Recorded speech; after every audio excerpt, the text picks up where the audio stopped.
За би хуулийн төслийг дэмжиж байна. Оруулж байгаа саналыг ч бас дэмжиж байна. За ер нь бол би зөвхөн нэг хурлаар хэлж байгаа асуудлууд дээр манай гишүүдийн хандж байгаа хандлага тэгээд бас ингээд бид нар байр суурь бас илэрхийлж ер нь бас ингээд хэлэх шаардлага байна гэж заримдаа бодож байгаа. Ер нь ингээд бүх юмыг бас ингээд харлууж балруулдаж бас болохгүй л дээ. Одоо энэ 2017 онд бол манай Монгол банк бол сайн ажилласан. Өнөөдөр Монгол банкны валютын нөөц 3 тэрбум доллараар одоо нэмэгдчихсэн, экспорт нь 29.1%-аар өсчихсөн. За хөрөнгө оруулалтын урсгалын дүн 702 сая ам доллараар нэмэгдсэн, гарах урсгал нь 243 сая ам доллар болсон. Хөрөнгө оруулалтын хэмжээ нийт дүнгээр навч үзэх юм бол 379 орчим сая доллараар нэмэгдсэн гэд эерэг одоо олон үзүүлэлтүүд байлаа. Бид нар ер нь бол 2016 оны сонгуулийн дараа ажил авч явахад энэ улс орны эдийн засгийн нөхцөл байдал дефолт зарлуулах хэмжээнд хүрсэн аюултай нөхцөл байдал үүссэн байсан. Бид юмыг их амархан мартах гэж байна. Тэгэхээр юм болгоныг санах хэрэгтэй. Ажил хөдөлмөр хийхэд бол сэтгэл хэрэгтэй, тэмцэл хэрэгтэй, зөв шударга үйл ажиллагаа хэрэгтэй, худлаа ээж, хулгай хийдгүү, хумсалдгүү сэтгэл хэрэгтэй. Ийм юмнууд шингэж чадсан учраас өнөөдрийн Монгол улсын эдийн засгийн нөхцөл байдлаас нэг ийм эерэг үр дүн гарч байна. Бас нэг айхгүй ч гэсэн айгүй гэж энэ улс орны эдийн засгийн аюулгүй баталгаа гэдэг бол юунаас илүүтэй үн цэнтэй эх орны маань одоо дархан баталгаа байх ёстой.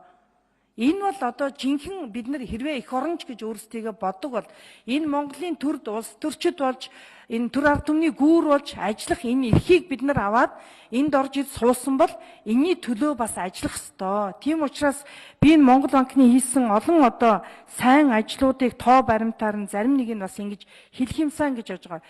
Экспортын дүн, импортын дүнгээс 1 тэрбум 782 сая ам доллараар давсан ийм үр дүн гарч байгаа нь өөр бол гадаад худалдааны тэнцэл ашигтай гарсан, нөгөө талаас энэ аж ахуй нэгжүүдийн үйл ажиллагаа бас тогтворчсон, хэвийн болсон, орлого нэмэгдсэн, гадаадын хөрөнгө оруулагчид Монгол улсад итгэсэн, мөнгө оруулж ирсэн энэ ажлууд чинь бас сайн явж байгаа ийм гэрэл гэгээтэй юмнууд байна.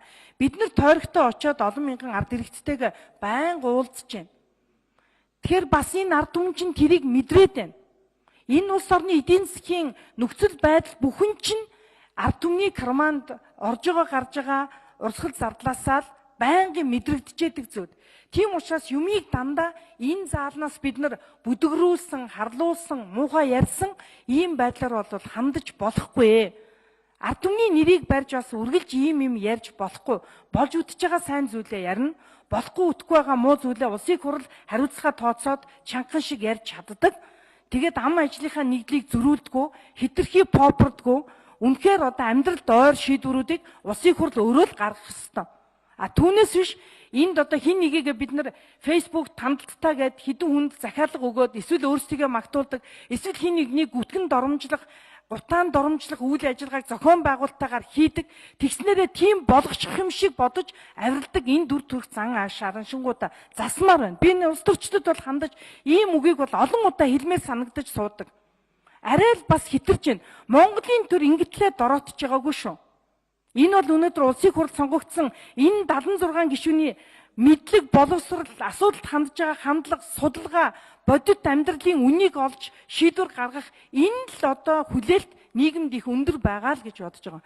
Тийм учраас би энэ асуудал болгоныг бас илүү их сайн хараасаа. Би олон гишүүдийг агаарын бохирдлыг бууруулахад хандж байгаа, анхаарал хандуулж байгаа энэ асуудлыг хараад бол.